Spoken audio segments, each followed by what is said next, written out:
Bonsoir à toutes et à tous. Chazak ou Baruch, quel plaisir de vous retrouver chaque semaine en bonne santé. Chazak. Alors, Parashat Kedoshim. On va traiter un sujet qui se trouve dans la paracha de Kedoshim, Chazak. Il y en a deux qui suivent. Alors, c'est marqué dans la paracha de Kedoshim. C'est le début de la paracha. Je vous lis le début de la paracha. Ouais, c'est marqué Vaïdaber Hashem el Moshe les morts. Donc a dit Hashem à Moshe en disant Daber el kol adat ben Israël. Parle à toute l'assemblée des enfants d'Israël. Ça veut dire qu'on a une chose très importante à dire. Oui. Rachid expliquait pourquoi, comme ça c'est marqué dans le Torah de Kohanim, c'est un midrash Torah de Kohanim. Oui. Il dit pourquoi c'est marqué devant toute l'assemblée d'Israël, parce que l'essentiel de la Torah se trouve dans cette paracha. L'essentiel de la paracha, ouais, de la Torah. Gouffé, marqué Gouffé Torah Tluimba.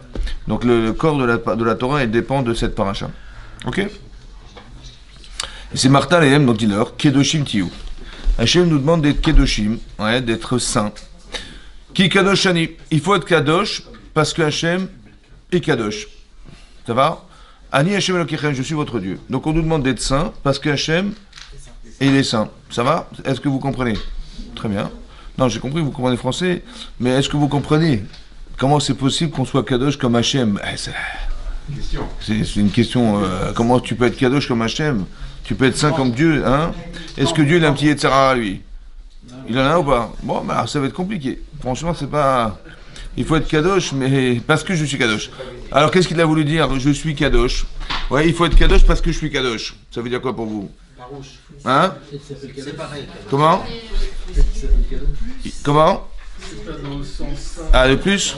Ou bien, il faut être Kadosh, parce que si on veut retrouver Hachem qui est Kadosh, il faut être un peu comme lui. Hein?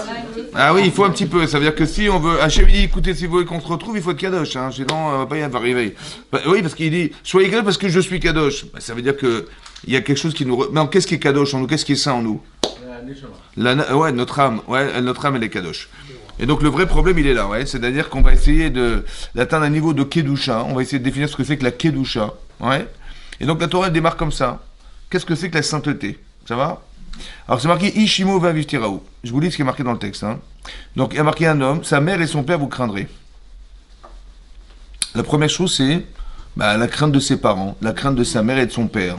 Et Rachid rajoute évidemment aussi le respect de son père et de sa mère. C'est marrant que la première chose qui nous amène à la Kedusha, hein, oui, parce qu'en fait, quand on parle de sainteté, en général, on parle de relation mystique. Ouais, c'est théologique, on va dire. Oui, c'est vertical. C'est entre nous et Hachem. C'est ça ou pas la Kedusha? Oui ou non? Oui. Très bien. Et là, on voit que non. On voit que c'est déjà le rapport parental déjà. C'est marrant. Ensuite, il dit après, c'est marqué Vet Shabbatotai Tishmoru. Et vous garderez mes Shabbatot. Vous garderez Shabbat. C'est-à-dire que tu craindras ton père et ta mère, et voilà la suite du verset, et tu respecteras Shabbat. La relation parentale, c'est horizontal, et la relation Shabbat, c'est vertical. Et on voit que la sainteté de la Torah, c'est pas simplement de se consacrer dans une chapelle et de s'enfermer, ça va? Non, c'est une relation civile, c'est-à-dire une relation humaine. Avant tout, il n'y a pas marqué vous ferez Shabbat, et après on vous dit tu respectes tes parents. Non, tu respectes tes parents. Et après, tu feras Shabbat. C'est marrant comment c'est marqué. Qu'est-ce que ça va avec la Kedusha, ça? Disons l'idée qu'on se fait de la Kedusha, de la sainteté. Ensuite, c'est marqué, je vous saute un peu tout ça, les corbanotes, etc.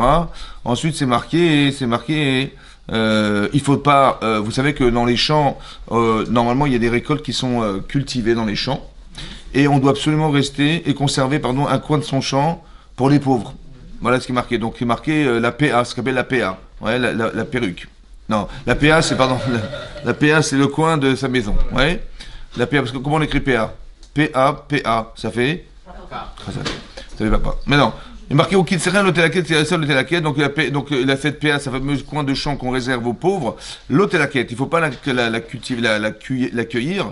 Mais l'exor, l'hôtel-laquette, et carmecha l'hôtel, si tu as des vignes, il reste des petites grappes de raisin, il faut les laisser pour les pauvres. Tu vas pas les manger, ceux-là, tu les laisses. Et si en tirant une grappe, il y a des grains de raisin qui sont tombés, tu les ramasses pas.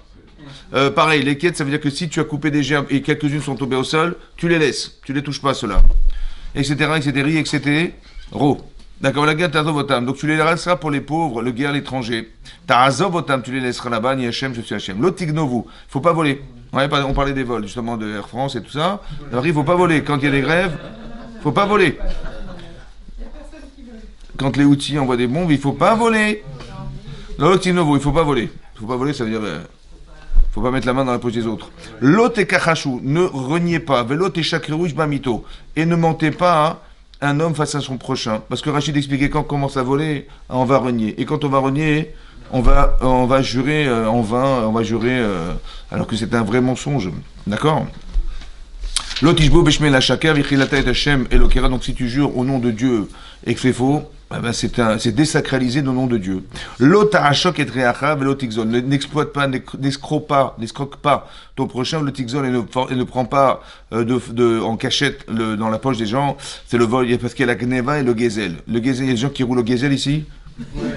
Alors, velotane peola sachir. Ne retarde pas le salaire de ton employé. Il y a des gens qui préfèrent avoir l'argent dans la poche que dans dans la poche de ses employés. Lo te kalel ishcherej, ne va pas maudire le sourd. Velo nifne vers le temerchon, ne mets pas d'embûche devant l'aveugle. Veraïta melkera, tu crains Dieu, ani Hachem, je veux dire. Lo ta'asu avel bemishpad, ne fais pas de faux jugements. Velo tissa penedal, ne va pas avantager la face du pauvre. Velo teader penegadol, et non pas aussi d'honorer la face du grand, c'est-à-dire du riche. Betsedek, tishpad amitera, tu jureras avec justesse. Lo teler rachil bamecha, tu vas pas le colporter. De la shonara, lo taler rachil, ne va pas colporter be'amecha dans ton peuple. Lo ta'amod adem racha, ne reste pas indifférent à la mort de ton prochain. Si tu vois quelqu'un qui se noie, ne lui dis pas bon courage. Il faut se mouiller dans la vie. Il faut plonger. D'accord? Si tu vois, il faut le sauver. Ne reste pas indifférent à la mort de ton prochain. Ani Hachem, je suis ton Dieu. Le tisna et achicha, n'haïs pas ton frère. Bil vavecha dans ton cœur. Oriat oriat amidecha. Fais-lui reproche. Fais reproche à ton peuple. Ouais? L'otissa la frette, mais n'emporte pas la faute. Quand tu fais reproche à quelqu'un, fais pas l'archouma. Ça veut dire de faire de reproches en public. C'est ça que dit Rashi. Ça va? On fait des reproches pour essayer d'aider les gens ou pour leur dire la vérité? Hein? Pour les aider. Or, si tu lui fais la honte... Il faut faire les deux. Si on dit la vérité, on peut les aider. C'est vrai, c'est vrai. Mais il ne faut pas dire la vérité aux gens. Parce que quand tu dis la vérité aux gens, ils vont t'envoyer balader. C'est comme ça. Ça fait partie du ping-pong. Vous savez connaître le ping-pong? Dans la mesure où on dit, on vient t'aider. C'est vrai, c'est vrai. Mais il ne faut pas essayer de l'aider. Il faut essayer de l'amener à la vérité. Et c'est un autre travail, ça. Il faut qu'il accepte la vérité. Pas que je lui dise la vérité et débrouille-toi avec. Parce qu'en général, ça ne marche pas. Je vous dis la vérité, c'est entre nous. Hein, ça passera pas. C'est pas que c'est plus dur, c'est que ça passe pas. Quand quelqu'un fait des reproches, le réflexe, c'est de refuser. C'est comme ça. Donc il faut beaucoup de respect. Beaucoup de respect. Diplomatie. Diplomatie. Diplomatie. Très bien. Après, l'oticom, l'otitor. L'oticom, ne te venge pas. Il ne faut pas se venger, mesdames, messieurs.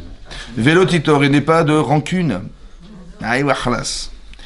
Ça veut dire que c'est quoi la vengeance?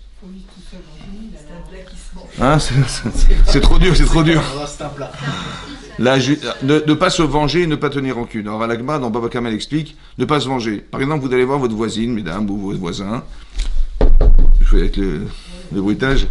D'abord, dit, tu n'aurais pas, je sais pas moi, un rouge à lèvres? Il fait, je ne prête pas mes rouges à lèvres. Ça se prête pas. Et monsieur, vous n'avez pas une perceuse? Je ne prête pas mes perceuses. Bah. Après, votre voisin ou votre voisine vient vous voir, il dit, à quoi on est bien embêté aujourd'hui parce que on aurait tellement aimé que vous nous aidiez. À quoi? Ben voilà, si vous pouvez prendre nos enfants à l'école.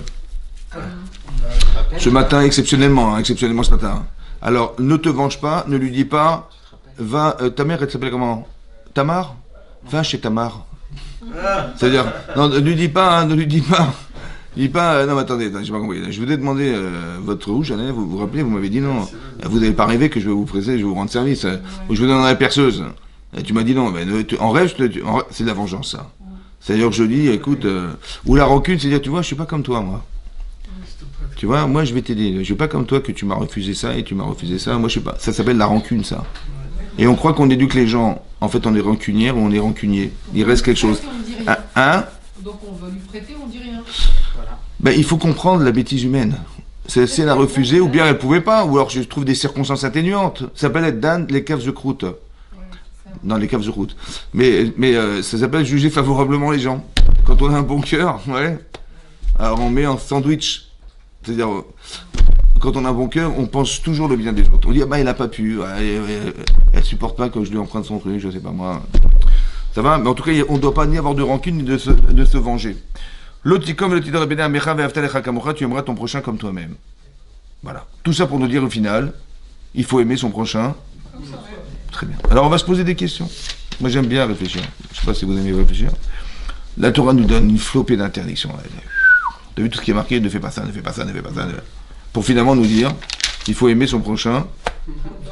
Mais si tu l'aimes comme toi-même, tu vas payer en retard le salaire. Tu vas te venger. Tu vas de la rancune. Tu vas lui faire des mauvais reproches en public. Tu vas, je sais pas moi, tu vas jurer en vain, je sais pas moi. Tu vas faire tout ça ou pas? Pourquoi la Torah a besoin d'envoyer une flopée d'interdictions pour finalement nous dire il faut aimer son prochain comme soi-même? Hein? Comment? Comment? C'est pas naturel. J'ai compris, mais moi, si tu me dis à moi, tu me marques, il faut aimer ton prochain comme toi-même, je vais réfléchir. Comment je vais réussir à aimer moi? Et si j'arrive à l'aimer comme moi-même, jamais moi-même je vais me faire un sale coup quand même. Donc je vais pas le faire aux autres, d'accord? Alors pourquoi la Torah a besoin de dire il faut pas voler, il faut pas mentir, il faut pas... Ben c'est pas besoin, dis-moi simplement. Ouais. Maintenant, ce qu'on vient d'expliquer là, ce qui est marqué dans la Torah, ça s'appelle la Kedusha, messieurs, dames. Il faut être Kadosh. Alors Rachid nous explique, je vous dis Rachid. Ouais. Rachid nous dit comme ça, Kedoshim Tiou. Oui, le téléphone, Kedoshim Tiou, c'est marqué. Rachid dit, c'est quoi la Kedusha? La sainteté. Alors Rachid traduit comme ça. En fait, c'est pas lui qui dit, hein, c'est toujours pareil, c'est marqué dans le Midrash. Ça va? Torah de Kohanim. Et vous, Prouchim, je vous traduis en français. Je vous dis en hébreu et je vous traduis en français. Et vous, Prouchim, mina harayot ou mina avera. Et vous, Prouchim. Parouche en hébreu, ça veut dire se séparer de la sexualité, en général, la débauche, et des harayot, et de la avera, et de la faute en général. Ouais, et vous, Prouchim, soyez séparés. Séparez-vous, éloignez-vous de la sexualité, de la harayot, c'est-à-dire toutes les femmes interdites, on se les refuse. Et aussi les averot. Et des fautes en général, il faut refuser de faire une avera. Chez Kol Makom, Shatamot Segeder Herva, parce que bizarrement dans la Torah, dans toute limite où c'est marqué la Herva, c'est-à-dire, on voit que la paracha qui précède, c'est la paracha de Harimot. Mais elle finit par quoi la paracha de Harimot? N'est pas de rapport avec cette femme, avec cette femme, ça va? Toutes les femmes interdites, elles sont citées dans la Torah, ça va? Et tout à coup, on démarre cette paracha en disant Kedoshim Tiyu. Alors, évidemment, a priori, il y a une logique de proximité entre l'interdiction sexuelle qu'on a avec des femmes interdites et le fait d'être des Kedoshim. La Torah dit, fais gaffe, éloigne-toi de ça. Parouche, ça veut dire sépare-toi. Donc la Kedusha, c'est la capacité de s'extraire, de se soumettre, de se soustraire à la Avera. Ça va? Et Rachid nous dit, bizarrement dans la Torah, chaque fois qu'il est marqué de la Kedusha, il y a de la Avera, il y a de la Kedusha. Dans le texte de la Torah, c'est marqué, par exemple, Isha Zona Vachalala, une femme prostituée, Echala, une femme, Ani Hashem Kadishah, il y a marqué, et je suis ton Dieu qui te glorifierait. Et que tu sanctifierais, pardon. Ouais. Donc on voit qu'on parle de choses interdites, et après on nous dit, juste après, c'est marqué, et moi je te sanctifierai. Si tu es capable de te refuser à cette femme-là, par exemple, je te sanctifierai. Donc on voit qu'à chaque fois qu'il y a Begeder Herva ça veut dire l'adultère, tous ces trucs-là, il y a de la Kedusha. Oui. Maintenant essayez de comprendre ce que ça veut dire. On va essayer de réfléchir ensemble. C'est quoi la Kedusha? Rachid nous explique la capacité qu'on a de se refuser. Ça va? Ok. Comment ça se traduit ça? Alors je vous pose une question. Bon, on va prendre un exemple dans la Torah. C'est marqué par exemple, c'est marqué l'otikzon. C'est assourd de voler. Ça va? Assourd de voler. Moi j'ai remarqué que sur ma fiche de paie, il manquait des zéros. Bon. Bah oui. Alors, qu'est-ce que j'ai fait? Bah j'ai été volé. Bah comment je vais faire? Pour me payer ma cinquième maison à Monaco. Comment vous voulez qu'on fasse? C'est pas possible. Donc on va voler. Ça va? Maintenant, le gazelle, c'est assourd. C'est marqué dans le Torah, c'est assourd de voler. C'est bon? Bon, c'est quand même tentant, mais c'est assourd, c'est interdit. Maintenant, pourquoi c'est assourd de voler? Mais moi, ça m'intéresse. L'argent des autres m'intéresse. Pourquoi c'est grave de voler? Pourquoi c'est interdit? La Torah interdit de voler, il ne faut pas voler, c'est pas bien. Pourquoi c'est interdit? Réfléchissez, pourquoi c'est interdit de voler? Hein? Alors tu dis parce que la Gemara dans Betsal dit, que Mésonotav, la mésonote, c'est quoi la mésonote? Le salaire. Katsuv, Ksuvim, c'est-à-dire c'est fixé, mi Rosh Hashanah, les Rosh Hashanah. Ça veut dire que le jour de Rosh Hashanah a été fixé la parnassa de toute l'année. Donc qui c'est qui donne à manger? Le bon Dieu. Or, si je pense que Dieu, il ne sait pas très très bien calculer, malheureusement, il est... Donc quand je mets ma main dans la poche de l'autre, je considère que Dieu, il ne sait pas calculer. Donc je renie le principe que Dieu nous donne à manger. Ça va, il nous donne un parnassa, c'est ça? La première chose, c'est ça. Donc, c'est ça. Chazak ou Baruch, chazak. Deuxième, alors essayez de m'énumérer des problèmes. En quoi c'est grave de voler? Pourquoi c'est grave de voler? Je vais vous expliquer le problème. Je vais expliquer le problème. Si vous ne savez pas de me l'expliquer, on est proche de la Vera. Ben, c'est logique. C'est logique. La Vera, elle est là. Je sais marquer dans le texte. Mais si je ne peux pas me l'expliquer, eh ben, je suis proche de voler. Ça veut dire que, si je suis tenté, il n'y a pas beaucoup d'obstacles à la Vera. Vous comprenez ou pas? Donc, qu'est-ce qu'il faut faire? Il faut essayer de trouver des arguments qui justifient le fait que ça soit grave. Oui ou non? Alors, dites-moi. C'est de prendre son sang. Hein? De prendre son sang. De prendre son sang. Damim. Ah, Damim, ouais. On vole la chaîne si on vole. C'est ce qu'il a répondu. Il a répondu, quand vous dormiez, il a répondu, parce que, non, c'est ça. Et là, il a dit, non, c'est ce qu'il a dit. Il a dit que quand on vole, on renie Dieu. Ah, il a dit ça, Khazak. À part ça, on vous prend son sang. Ça veut dire quoi, prendre son sang? On lui prend. C'est un crime. Un crime. Bon.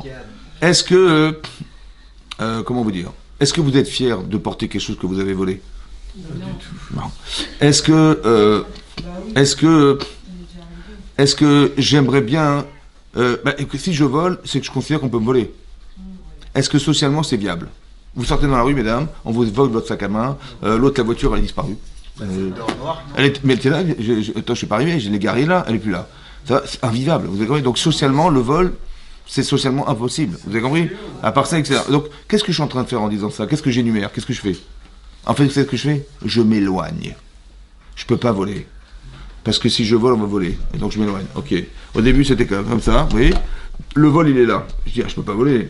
Parce que si je vole, socialement, je peux pas. Et après, je dis, si je vole, c'est que, bon Dieu, il va jamais me donner, parce que je pense que je peux me passer de lui. Je serais pas fier de porter quelque chose que j'ai volé. Et puis à part ça, vous avez vu la souffrance que j'ai occasionnée, c'est pas possible. En fait, qu'est-ce que je suis en train de faire? Je suis en train d'énumérer intellectuellement et émotionnellement ce qui m'éloigne du Gezel. C'est un exemple que je vous donne. Vous savez comment ça s'appelle, ça? La Kedusha. L'éloignement et vous procher mina averot. C'est quoi s'éloigner? C'est de trouver des arguments qui justifient le fait que je n'ai pas à faire une chose pareille. Ça va? Et bien ça, je deviens kadosh. Je deviens kadosh. Ça veut dire que c'est quoi la kedusha? C'est la capacité mentale émotionnelle que j'ai de me refuser à faire cet avér à la Torah d'Issasour. Plus je suis proche de la limite de l'interdit, si vous me répondez, c'est marqué dans la Torah, on va pas transgresser la Torah. Des fois je peux pas, la Torah, j'ai oublié la Torah, moi. Il faut que j'arrive à énumérer des choses qui m'éloignent de ça. Comment j'y sais? Parce que je peux pas transgresser à cause de ça, à cause de ça, à cause de ça. Alors, je vais trahir tout ce que je pense pour voler. La mitzvah, c'est d'arriver à trouver des arguments qui justifient le fait que c'est assourd de faire tel avéra. Plus j'argumente et plus c'est compliqué parce que je peux pas. Si je suis malhonnête, je suis malhonnête. Mais si je suis honnête, je ne vais pas trahir ce que je pense. Et je ne vais pas réussir, si je ressens émotionnellement ce que je vous dis, je ne peux pas émotionnellement m'avancer à voler alors que je sais que je peux pas, c'est plus fort que moi, vous avez compris pas? Il faut qu'on arrive à comprendre ce que la problématique du vol et à partir de se le mettre dans son cœur de façon à ce qu'on s'éloigne le plus possible de cette avéra-là. Ça peut être n'importe quelle avéra, de jurer en vain, je sais pas moi, de payer en retard le salaire. Ouais. Et la Torah nous dit, vous avez compris? Ça c'est une chose. La deuxième chose à comprendre, c'est que a priori, il faudrait qu'on soit capable de se mettre à la place de celui à qui on va faire occasionner ce genre de situation. Tu vas aimer ton prochain comme toi-même. C'est quoi ce comme toi-même là? Il faut l'aimer comme toi-même. Aimer comme toi-même. Ça veut dire quoi aimer comme soi-même? Lui faire des choses qu'on n'a pas envie qu'on nous fasse. C'est ça. Il ne faut pas faire aux autres. Alors c'est intéressant, parce qu'il y a une Gemara dans Shabbat, d'Aflamed Aleph. La Gemara dit là-bas, c'est une Gemara connue. Une fois, il y a quelqu'un qui voulait se convertir au judaïsme. Il est venu voir Shammai. Il voulait pas se chamailler avec lui, mais c'était... Non, je vous dis, il voulait pas se chamailler. Shammai, c'est un rave, il s'appelait Shammai. Il y avait il y avait il et elle, et s'il n'y a pas il et elle, ça va. Maintenant, c'est comme ça. Maintenant, il est venu voir Shammai. Il a dit, voilà, je veux me convertir. Il a dit, mais écoutez, je me tiens sur un pied, hein, je ne vais pas rester longtemps avec vous. Al-Regal Echad. Il est comme ça, il dit, je tiens en équilibre. Allez, vite, vite. Dites-moi toute la Torah, en quelques minutes. Il a envoyé balader direct. Il a pris son balai, il a dit du balai. Bon. Il est venu voir Hillel. Il a dit, voilà, j'aimerais que vous me disiez toute la Torah Kula. Al-Regal Echad, je suis sur un pied, je vais tomber bientôt. Il a dit que c'est simple. Machesanecha, lechavrecha lo David. Ce que tu haïs, ce que tu ne supportes pas, ne le fais pas aux autres. Et ça, c'est toute la Torah. Et tout le reste des mitzvot, c'est juste l'explication de ce principe. Ça va? Machesanecha, ce que tu ne supportes pas, lechavrecha lo David. Ne le fais pas au prochain. D'accord? C'est marrant parce que il a négativé ce que la Torah positive. Il est marqué dans la Torah, tu es moi, ton prochain comme toi-même. Et Rabbi Akiba, il a dit, ça c'est le klal gadol batorah. C'est la règle principale de la Torah. C'est marrant que la règle principale qui explique la Torah, c'est un principe entre soi et son prochain. D'aimer son prochain comme soi-même. Et il a dit non, écoute, lis-le autrement, ce que tu ne supportes pas, ne le fais pas aux autres. Alors c'est intéressant. Qu'est-ce qu'il a voulu dire, Hillel? Pourquoi il n'a pas exactement dit à ce converti, mais il faut aimer ton prochain comme toi-même. C'est ce que Rabbi Akiba il a dit. Zekla Gadol Batora, c'est ce qui est marqué dans la paracha. Ouais. Pourquoi il n'a pas rapporté le pasouk de la paracha? Il a inventé un principe qui n'est pas marqué dans la Torah. Ça va? Alors, l'idée peut-être c'est la suivante. Aimer comme soi-même, c'est compliqué quand même. Parce que je ne sais pas... D'abord, on n'est pas sûr Il faut de d'abord s'aimer, s'aimer. Hein? Il faut d'abord Il faut s'aimer soi-même. Et il faut semer aussi. Bah oui, parce que pour mettre du blé au crédit agricole, avant de mettre du blé au crédit agricole, il faut semer d'abord, c'est ça? Maintenant, ça veut dire quoi aimer? Comme moi-même, alors, d'abord aimer, je ne sais pas ce que ça veut dire, et comme soi-même encore moins, ça va? C'est quoi aimer? La limite d'aimer, je sais pas, je me suis acheté un appartement. Comme toi-même, vas-y, trouve un truc dans la rue, on ne sait pas aimer comme ça, ouais. Après, à part ça, j'ai peur que de croire que d'aimer, c'est s'aimer en fait. Peut-être que j'aime quelqu'un, mais en vérité, je m'aime à travers lui, ouais, ou à travers elle, je sais pas. Par contre, je sais ce que j'aime pas. Ça, je sais, ça va? Maintenant, si tu sais ce que tu n'aimes pas, par exemple, il y a des gens, hein, ils adorent faire des reproches, monsieur, madame, elle fait des reproches la journée, l'autre il fait des reproches la journée à sa femme, c'est comme ça, ouais. Mais avec un ton difficile à écouter, ça va? Bon, tu vas la voir cette femme, ou tu vas voir son mari, tu dis, franchement, est-ce que tu aurais aimé qu'on te parle comme ça? Il va dire non. Et ça, tu n'as pas supporté, ça va? Alors comment tu aurais aimé qu'on te parle? Ah, c'est vrai que là, j'étais un peu excédé. Monsieur le moralisateur, madame la moralisatrice, c'est vrai. Alors comment t'aurais aimé? Tu vois, là, tu t'es énervé, là. Tu aurais baladé, tu t'es énervé. Mais comment tu aurais aimé qu'on te reproche la chose? Comment tu aurais aimé qu'on te dise? Je dis, j'aurais aimé d'abord qu'on comprenne, qu'on trouve des circonstances atténuantes. J'aurais aimé que, je sais pas moi, qu'on soit plus diplomate, qu'on me respecte. Voilà ce que j'aurais aimé. Eh bien écoute, mon chéri, tu vas faire exactement comme tu aurais aimé qu'on te fasse. Mais ça, tu le sais pas. Tu le sais parce que tu sais ce que tu n'aimes pas. Alors, par extrapolation, tu sais ce que tu aimes. Oui. C'est pour ça. Je sais ce que j'aime pas. Je sais pas ce que j'aime, mais je sais ce que j'aime pas. Ça, c'est sûr et certain. Donc, il a dit, écoute, ce que tu supportes pas, ne le fais pas aux autres. Mais non, si ça, tu supportes pas, alors qu'est-ce que tu supporterais? J'aurais supporté autrement. Comment? Comme ça. Eh bien, c'est ce que tu vas faire. Comme toi-même. Ça va? Comme toi-même. Tu vas pas parler comme ça. Tu vas lui parler gentiment. Ou tu vas parler avec respect. Parce que sache une chose, de toute façon, ça passera pas. Ça sert à rien de monter le ton. Tu sais, quand l'avion il passe avec un décibel très important, on se bouche les oreilles. Ça sert à rien de crier, de toute façon, je suis pas sourd. Vous avez compris? Donc il y a une façon de parler, de s'exprimer. Et sachez que la vérité, elle dépend du ton. Du ton, de la manière. Et la forme est fondamentale. Parce qu'on veut dire la vérité à des gens, mais on met pas la forme. Et ça passe pas. Je dis, mais pourtant, c'est la vérité. J'ai compris, mais je suis pas susceptible, mais quand même. Vous avez compris? Donc il y a un amour propre qui se respecte, et ça, on n'est pas forcément en adéquation. Donc la première des choses, c'est de comprendre qu'il y a la forme, c'est fondamental la forme, c'est très très important la forme. Et donc qu'est-ce qui va se passer? En vérité, pourquoi il a négativé ce qui était marqué de positif dans la Torah? Parce qu'on sait définir le négatif, on sait c'est plus facile de définir à partir du moment où c'est interdit que ce qui est. Je sais ce que je peux pas faire, donc dans la limite inférieure, je sais ce que je dois faire. Vous avez compris ça? C'est ça. Et ça fait partie du classe. Hein? On n'aime pas forcément ce qu'aiment les autres. Comment? On n'aime pas forcément ce qu'aiment les autres. C'est vrai. Donc c'est pas ça. En général, c'est commun. En général. Si on prend quelqu'un qui est très très gaftan, qui a. Et est-ce qu'il aurait aimé qu'on. Différent. Voilà. Est-ce qu'il aurait aimé ça lui? Bah non, justement. Alors il faut pas le faire. En face, il supporte pas ce qu'on. Mais c'est ce que je suis en train de t'expliquer avant que je m'énerve. C'est comme ça. Je sais que moi, il y a des gens, voilà, ils sont orgueilleux. Voilà, ils sont hautains, ils sont. Je lui dis au type qui est hautain, je lui dis, dis-moi, t'aurais aimé qu'on t'écrase comme ça devant tout le monde là? Il va dire, bah non. Alors pourquoi tu fais aux autres? Alors, t'as compris? Tu vois bien que ça se fait pas. Alors comment il faudrait faire? Si t'avais été à la place de celui qui a subi ce que tu lui as fait subir là, voilà, tu es à sa place. Tu te vois être le contraire de ce que tu es. Ça va? Tu fais subir aux gens. Bah, tu vois bien que ça se fait pas. Alors comment tu aurais aimé qu'on te fasse toi? Je dis, bah ouais, c'est vrai que là, il a osé quand même, le type. Là. Je me vois dans la glace, hein, je parle. Alors, peut-être qu'il y a peut-être une autre façon de faire, parce que ça, j'aurais pas accepté, mais par contre, s'il m'avait dit comme ça, j'aurais accepté. Ben, c'est ça ce que tu vas faire, mon chéri.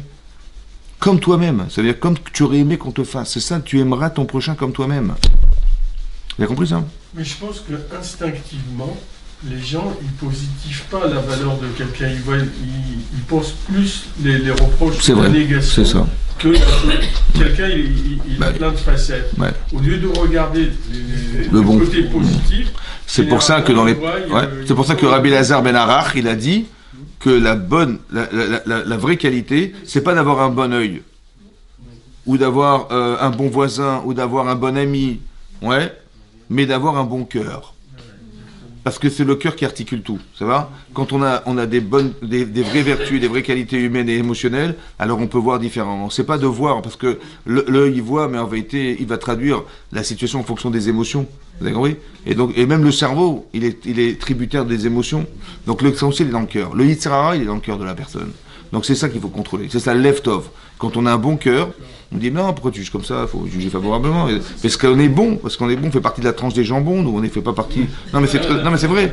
C'est pour ça qu'il faut être des gens bien. Ouais. Et donc c'est ça. Il faut avoir un bon cœur. Maintenant, ce qui est intéressant, c'est qu'il y a une Gemara dans Kiddushin. Ouais, la Gemara parle de Kibud Avayim là-bas, parce que la référence dans la Torah, c'est le Kibud Avayim, l'honneur de ses parents. C'est vrai ou pas? Et la Gemara donne des exemples de Kibud Avayim, de respect de ses parents. Mais elle a trouvé les meilleurs, les plus beaux Kibud Avayim qu'on ait pu trouver, c'est chez les Goïm. Comme ça, la Gemara amène chez les Goïm, ils font Kibud Avayim mieux que nous. Et la Gemara dit voilà, c'est rien, le plus beau Kibud Avayim qu'on ait trouvé, c'est ce. Il y a un homme qui s'appelait Dama Ben Netina. Ouais, c'était un Goï. Il a fait un Kibud Avayim, dit la Gemara que. Alors, le Maharal de Prague, il explique pourquoi on se réfère au Goïm pour le Kibud Avayim. Et pareil chez les Juifs, pourquoi pas? Ouais, pourquoi, par exemple, c'est. Hein? Par exemple, ils savent. Ouais, par exemple. Mais pourquoi c'est comme ça? Pourquoi? Alors, il explique comme ça. Il dit parce que les Goïm, ils sont pas forcément croyants. Ils croient pas en Dieu. Pas forcément. Donc, il n'y a rien au-dessus des parents. Ça veut dire que si je suis là, je dois tout à mes parents. Donc, eux, ils ont cette qualité de reconnaître le fait que ils existent, c'est grâce à leurs parents. Ils sont reconnaissants. Il n'y a pas plus grande reconnaissance qu'à ses parents. Donc il est au-dessus, il n'y a personne. Donc ils vont faire un cavote de leurs parents, alors, ils vont respecter leurs parents, honorer leurs parents, mais de folie. Mais nous, comme on pense que au-dessus de nos parents, il y a Hachem, alors ça veut dire que ça va entamer dans la relation parentale au niveau du respect, parce que je ne peux pas avoir plus de respect avec mes parents qu'avec Akadosh Baruch Hu, c'est pas possible. Donc ça, c'est un blocage. Donc pour s'inspirer du meilleur Kibud Avayim qu'on puisse faire, on va s'inspirer de ceux qui ne sont pas croyants. Et que logiquement, ils vont faire des démarches, ils vont avoir une démarche relationnelle avec leurs parents qui est de respect, mais extrême. Ouais. L'Agma a dit qu'il y avait ce fameux Dama Ben Netina. C'était un grand noble, un grand bourgeois de l'époque romaine. Et il était vêtu de vêtements brodés d'or. Il avait une bourse d'argent dans sa main de pièces d'or. Et sa mère, elle vient. Elle lui fait une baffe dans la figure devant toute la noblesse romaine de l'époque. Elle lui prend sa bourse, elle la jette dans le fleuve. Elle lui prend son vêtement, lui déchire sur lui. Et monsieur, il n'a pas bronché. Et l'Agma, il dit ça, waouh, il n'a rien dit. Et ça, il dit ça, c'est un kavod qu'il a fait à sa mère. Mjienada. Comme ça, il dit Rachid, Mjien. Mjien, ça veut dire du top. Ouais. En quoi le fait qu'il n'ait pas bronché, c'est un kavod? Dis-moi, il lui a offert une bague à sa mère le jour de son anniversaire. Il lui a offert une calèche de folie pour qu'elle se balade. Hein? Ouais? Pourquoi la Torah, la Gemara, elle trouve un exemple d'un affront insupportable pour dire il a fait un kavod à sa mère. Le fait de ne rien dire, c'est un kavod. Mais prends l'exemple, il est dans une frustration et pas dans un beau cadeau qu'il a fait à sa maman. Ouais. Alors comme ça. Peut-être l'idée, c'est ce qu'on vient d'expliquer. Quand j'offre un cadeau, je sais pas en vérité si je lui fais plaisir ou je me fais plaisir. Parce que de voir son sourire, de voir machin, et puis à l'y tenir, ça fait des années. Alors j'ai dit, bah tiens, je lui ai fait plaisir. Mais peut-être qu'en lui faisant plaisir, je me suis fait plaisir. Je sais pas si j'aime ma mère ou si je m'aime à travers ma mère, je sais pas, vous avez compris ce que je veux dire. Par contre, quand elle a fait un affront à son enfant, c'est son cavote contre le sien. Donc si le type il va râler, c'est soit que son cavote, son honneur personnel, son amour propre, il est égal à sa mère, ou bien il est supérieur à sa mère. Comment tu as osé devant tout le monde, t'as pas honte, ça va? Donc ça veut dire que quelque part, son respect, qui n'est pas respecté, il est plus fort ou moins égal à celui de sa mère, ça va? Or s'il se tait, c'est que le kavod de sa mère, il est plus fort que le sien. C'est ça le kavod. Le kibboud avaim, c'est de construire une relation parentale qui va lui permettre de construire une notion qui s'appelle le respect. Alors comment ça marche, le respect? Oui. Alors c'est un petit peu comme je vous ai expliqué la kedusha. C'est quoi la kedusha? On a expliqué, c'est tu sais ce qui est interdit, et toi tu sais argumenter pour te justifier le fait de t'éloigner de ça. Ça se fait pas. Vous avez compris? Un argument, 2 arguments, 3 arguments, 4 arguments. Et plus tu argumentes, et plus tu t'en éloignes. Ça va? C'est logique ça. Ben, dans le kavod, c'est pareil. Essaie de me parler de ton père. Essaie de me parler de ta mère. Ce que tu vas marquer dans la feuille, ma mère elle est comme ça, elle est comme ça, elle est comme ça, elle est comme ça. Ce que tu vas écrire, c'est ce qui justifie le respect que tu lui dois. Parce que voilà, c'est marqué sur la feuille. C'est la mitzvah minatora de respecter ses parents. C'est d'aller chercher chez elle ou chez lui ce qui justifie le respect que je lui dois. Vous avez compris ça? Maintenant, si tu dis, bah, c'est ma mère, ou tu n'as qu'un seul argument, bah, c'est facile de transgresser le kavod quand il n'y a pas beaucoup d'arguments. C'est facile de transgresser la Torah, il n'y a pas beaucoup de choses qui justifient l'interdiction. Ça va? Ça veut dire qu'il faut trouver, il faut chercher, il faut réfléchir.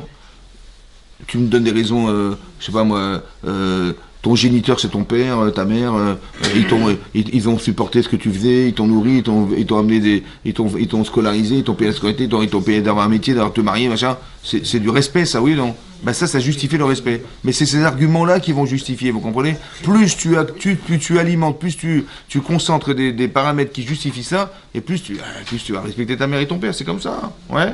Et moins tu as d'arguments, et plus c'est compliqué de nourrir les gens, ça va? Vous avez compris? Donc c'est marqué, et là-bas dans Rashi, dans la Gemara, dans Rashi, Rashi là-bas il amène un passage dans Michelet, qui a l'air de dire que là-bas on parle de ton père, mais en fait ton père c'est ton père qui est dans le ciel. Ça veut dire qu'il y a une relation étroite entre le fait de respecter les gens et de respecter Hachem à travers ça. Comme c'est que quand tu aimes les gens, tu aimes Hachem. Quand tu aimes les gens, tu aimes Hachem. Et si tu n'aimes pas les gens, bah c'est que tu n'aimes pas Hachem. Tu n'aimes pas bon Dieu, tu n'aimes pas le bon Dieu. Ouais. Il y a marqué un midrash très intéressant, sympathique, qui se trouve aussi dans le midrash du Me'am Loez. Cette histoire, elle est comme ça. Il y avait des amis, des amis très très très proches, qui ont dû se séparer. Quand ils ont grandi, ils se sont séparés. Ouais. Et ils ont chacun déménagé dans un pays différent. Et qu'est-ce qui s'est passé? Et un jour, ce type, il a dit, tiens, ça fait 25 ans que j'ai pas vu mon ami, je vais le retrouver. Il part. Le problème, c'est que les pays dans lesquels ils sont, chacun, séparément, ils sont en guerre. Ouais. Et donc, ce monsieur qui voulait retrouver son ami, il rentre dans un pays qui est en guerre contre le sien. Et il rentre, et il se fait attraper par la police, prétextant qu'il est un espion du pays étranger dans lequel il vient, du pays étranger dans lequel il vient. Et donc, il est jugé, et condamné à mort. Le roi le condamne à mort, et comment il s'appelle? Et le jour de l'exécution, il veut demander au roi, écoutez, je vous en prie, j'ai une faveur à vous demander. Il fait laquelle? Il dit, voilà, j'ai laissé ma famille à l'étranger, là où j'habite, et je suis un businessman, donc je fais des affaires, et j'ai fait des contrats avec des gens duquel j'attendais de l'argent, et j'ai toujours pas récupéré cet argent, il faut absolument me laisser le temps d'aller là-bas et de récupérer cet argent, pour nourrir ma famille.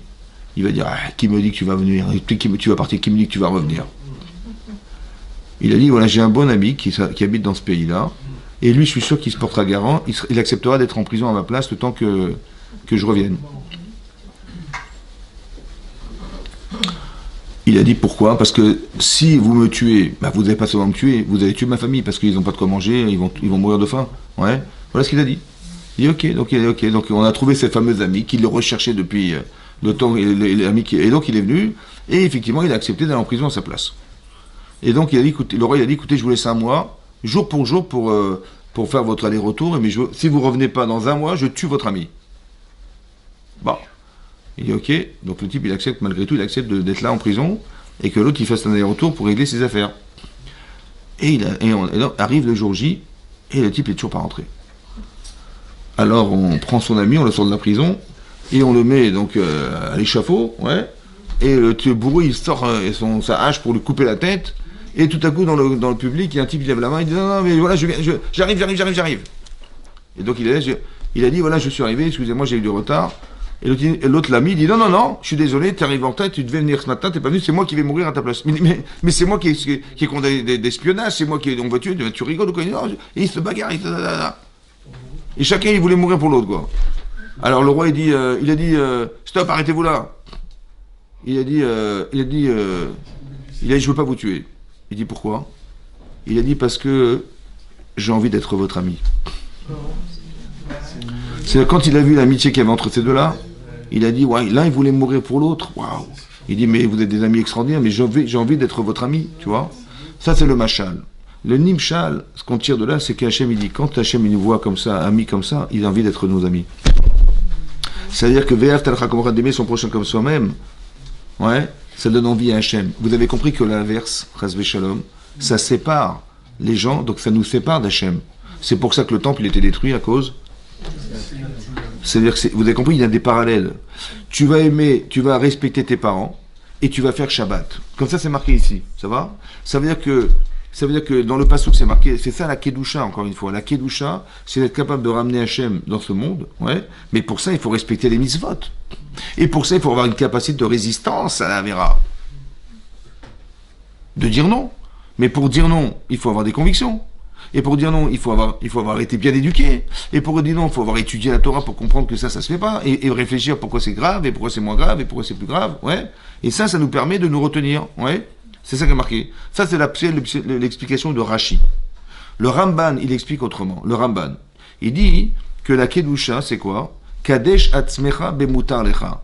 Sanctifie-toi dans ce qui t'est permis. Est-ce qu'on peut boire de l'alcool? Combien? Vous avez compris? Ça veut dire qu'il y a une façon de se retenir. Ça s'appelle la Kedusha, dans ce qui t'est permis. Rashi, il a expliqué qu'il doit avoir une retenue dans ce qui était interdit. Mais quand vous voyez dans les kidouches que les gens, après, quand ils sortent, ouais, ils auraient préféré rester à la synagogue et rentrer chez eux parce que ils risquent de brûler à feu rouge et tout ça. Bah oui, slalom alechem shalom. C'est-à-dire, n'abuse pas de ce qui t'est permis. Vous avez compris? On abuse. Ouais, les gens qui s'ennuient, ils fument. Ceux qui s'ennuient un peu plus, ils fument autre chose. Ouais. Je sais pas, ils fument des herbes, je sais pas ce qu'ils fument. Vous avez compris? Mais ça veut dire que, mais pourquoi les gens? Parce que les gens ont besoin de, et alors ils ne savent pas où trouver ça, alors ils vont chercher ailleurs. Vous avez compris ce qui se passe, c'est ça. Mais ça veut dire Kadesh Asmecha Bemutalecha. Sanctifie-toi dans ce qui t'est permis. Ça veut dire, mets des limites. C'est permis. Le pire, peut-être c'est ça le pire. De se retenir de faire une avéra, on sait, mais de se retenir, de s'empêcher de s'empêcher d'aller au-delà d'une limite qui est permise, au départ de base, c'est plus compliqué ça. Et donc le Ramban, il explique un peu autrement, mais à chaque fois c'est le même principe.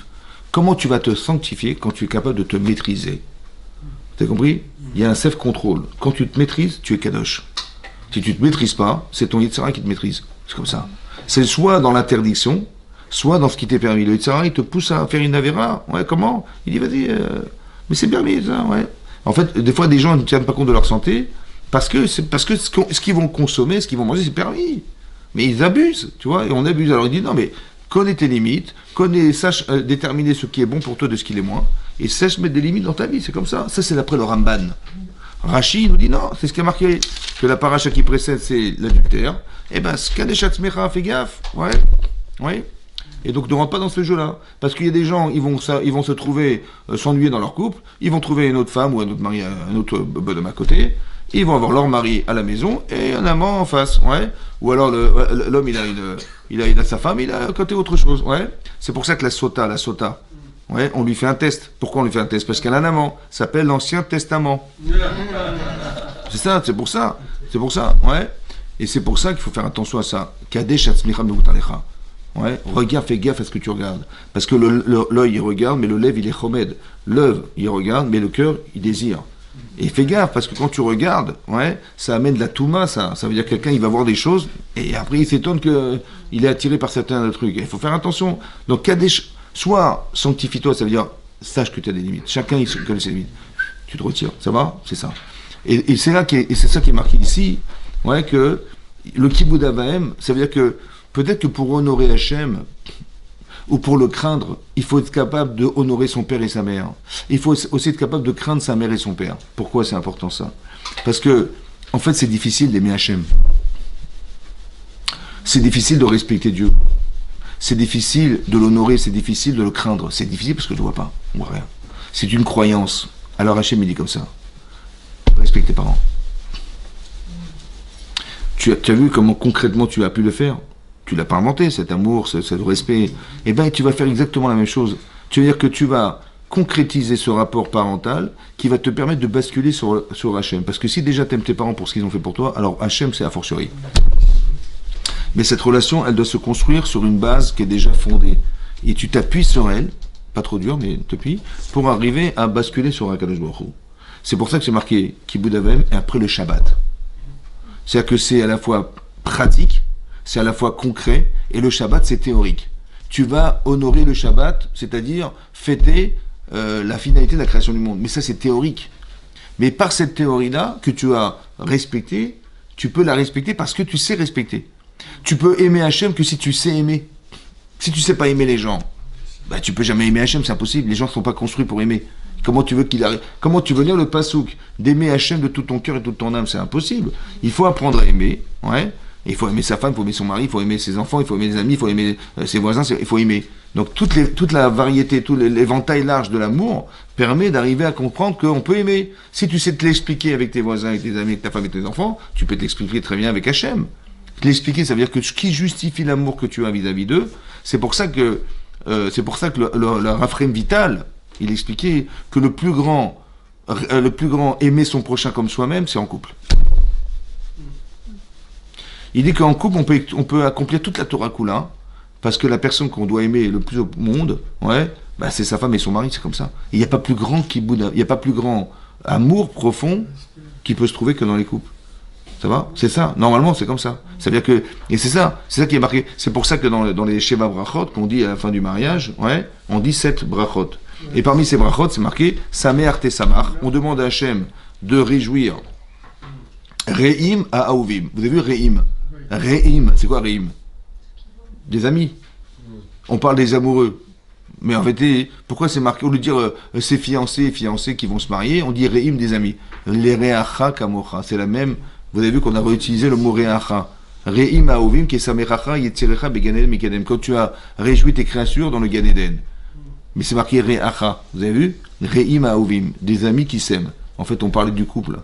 Mais c'est parce qu'il y avait une allusion dans les Chazal pour expliquer, Chachamim d'expliquer, les sages de la Torah, qu'il y a une allusion profonde que si tu veux aimer, alors la moindre des choses, c'est d'arriver à aimer. Donc dans ton couple déjà, tu vas aimer tes enfants différemment, tu vas aimer, vous avez compris? Et ça, c'est important de comprendre que c'est ça la base. C'est ça la base. Et ça, c'est ce qui nous rapproche, mais ce qui nous sépare, ça peut être aussi des conflits qui peuvent nous séparer. Le Yetzirah, il s'acharne dans ce genre de situation, dans les couples, parce que c'est la base de la Torah Kula. C'est clair que la Torah, ouais. Et ben tu vas trouver, tu vas voir qu'en couple, tu peux avoir de la rancune, tu peux avoir de la jalousie, tu peux avoir de la haine, tu peux avoir tout ce qui est marqué dans la paracha. Et tout ça parce qu'on n'aime pas. Vous avez compris? Ça veut dire que, quand est-ce que tu sais que tu aimes la personne? Ben, si tu as de la rancune, c'est que tu l'aimes pas. Vous avez compris? La limite de ce que tu ne sais pas faire, ben, c'est ça. Le manque d'amour, c'est ça. Ouais. La haine, etc., c'est ça.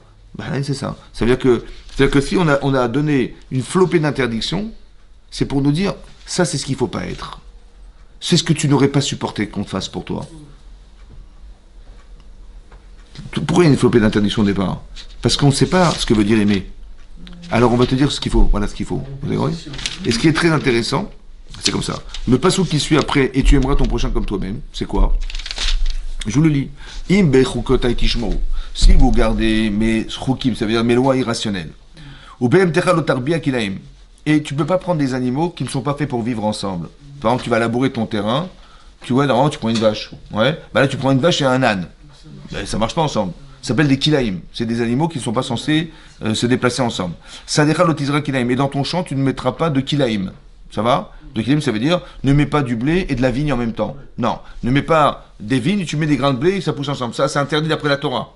Et aussi, c'est marqué au kilaïm, yale alecha. Les kilaïm, du sha'atnez, ça veut dire des vêtements de lin et de laine. De lin et de laine. Ça, il ne faut pas porter. Quel rapport entre aimer son prochain comme soi-même et de ne pas porter des vêtements qui soient, si vous avez des vêtements en lin ou en laine, il faut les vérifier. Pourquoi? Parce que dès l'instant où il y a un seul fil de lin sur un vêtement en laine, on ne peut pas le porter, interdit d'après la Torah. Ça va? Par exemple, vous avez des boutonnières, mais elles sont renforcées avec quoi? Ben, on ne sait pas, il faut les vérifier, c'est peut-être du lin. Ouais. On a des épaulettes, peut-être qu'il y a un mélange de lin et de laine. Derrière, le renfort dans le col, vous avez ce tissu-là, peut-être qu'il est en lin. Et on a renforcé parce que sur le lin, c'est plus solide. Et donc, pour donner de la consistance, à mon vêtement, ben on met du lin, malheureusement. Donc, il faut vérifier. Sinon, on porte des vêtements. Vous savez que c'est marqué dans l'Akha que si quelqu'un il porte des vêtements de lin et de laine, cette fille-là, elle ne ment pas. Donc on doit tout vérifier. Quand c'est de la laine ou du lin, des vêtements, vous avez des vêtements en lin, il faut vérifier s'il n'y a pas de la laine. Et le vêtement en laine, s'il n'y a pas du...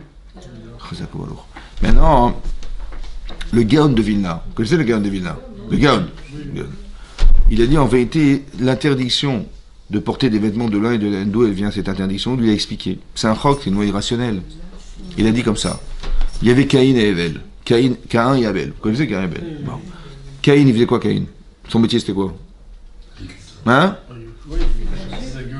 Agriculteur. Ouais, il travaillait la terre. Et son frère? Berger. J'en supplie. Maintenant, berger, il avait des moutons. Et les moutons, ils ont la laine. Et l'autre, c'était la terre, c'était du lin. Parce qu'ils se sont disputés jusqu'à s'entretuer. Ah oui, alors c'est pour ça qu'on n'a pas le droit de mélanger le lin et la laine. Hein? C'est quoi le lin? C'est une fibre. Ah oui, heureusement que vous êtes venu au cours. Baruch Hashem. Bah oui, le lin, c'est une fibre. Il y a le coton, c'est quoi le coton? Vous avez vu qu'il y a des pharmacies dans les champs, et il y a des pharmacies qui vendent du coton. Non, c'est des fibres. Et donc c'est ça, le lin, c'est une fibre. Mais c'est la terre. Et l'autre, c'est le mouton, en fait, ils n'ont pas su se supporter. Que Caïn, il a tué son frère. Ah, ils n'ont pas supporté de mettre le lin et la laine ensemble. Alors on ne peut pas porter du lin et de la laine ensemble. Ça veut dire que ce qui a marqué tu aimeras ton prochain comme soi-même, c'est juste marqué là pour dire, tu vois ce qu'ils ont fait, surtout ne fais plus. Ne porte pas des vêtements comme ça, il faut que tu corriges ça, toi, dans ta vie. Il faut qu'on arrive à aimer son prochain. Ouais. Vous avez compris que le premier crime de l'humanité, c'est un problème, c'est un crime fratricide, ça veut dire entre frères, ils sont tués. La fraternité, messieurs, dames. C'est incroyable quand même. Quand Hachem il a dit, il est où ton frère Evel, vous vous rappelez de ce passage, ouais? Aïe Evel Achicha. Il est où ton frère? Il a dit, je sais rien, moi. Je suis quand même pas le gardien de mon frère. On avait expliqué une fois, on avait dit, quand Hachem lui a dit, il est où ton frère? Il a cru qu'il lui a demandé, il est où géographiquement ton frère? Mais est-ce que Dieu il sait pas qu'il est caché, qu'il est mort? Il le sait ou pas? Très bien. Donc c'était quoi la question d'Hachem? Qu'est-ce que tu as fait? Il est où? Il y a marqué Evel Achicha. Evel, ton frère. Bah Evel, c'est son frère. Et son frère, c'est... Pourquoi il a dit les deux? Ah, il est comme ça. Il est où, Evel? Chez toi. Dans ton cœur. Ah oui, dans ton cœur. Razak. Si tu l'avais estimé, parce que toi tu t'appelles Caïn, mais lui s'appelle Evel. C'est bon, vous n'avez pas le même prénom. Peut-être que vous êtes différents. Et si vous êtes différents, pourquoi tu n'as pas cherché à savoir qui était Evel, ton frère qui est différent? Au lieu de te débarrasser de la différence, pourquoi tu t'es pas enrichi de la différence? Pourquoi tu as tué ton frère? Ça veut dire pourquoi tu as tué Evel? Si tu avais su qu'il était, tu l'aurais tué? Non. Tu aurais compris qu'il est nécessaire? C'est ça le kavod. Essaie de trouver ce qui justifie le rapport que tu as avec lui. Il s'appelle Evel. Ok, t'as pas su faire. Mais il a Chicha, ton frère. La fraternité, elle t'aurait empêché normalement. La fraternité, tu te serais retenu de le tuer parce que tu es fraternel. Et si tu avais développé la fraternité, tu aurais été kadosh. La kedusha, c'est développer des notions qui m'empêchent de faire une avéra. Ça s'appelle la prichout, c'est de se séparer d'eux. Mais la fraternité, normalement, elle aurait dû t'empêcher de le tuer. Il est où Evel Achicha? Il est où Evel chez toi? Et il est où Achicha chez toi? Vous avez compris, c'est ça. Ça veut dire qu'en fait, on nous apprend ici quelque chose de très important. que le rapport aux autres, c'est un rapport fondamental, parce que si tu sais le faire avec tes parents, tu pourras le faire avec tes voisins, avec tes gens qui t'entourent.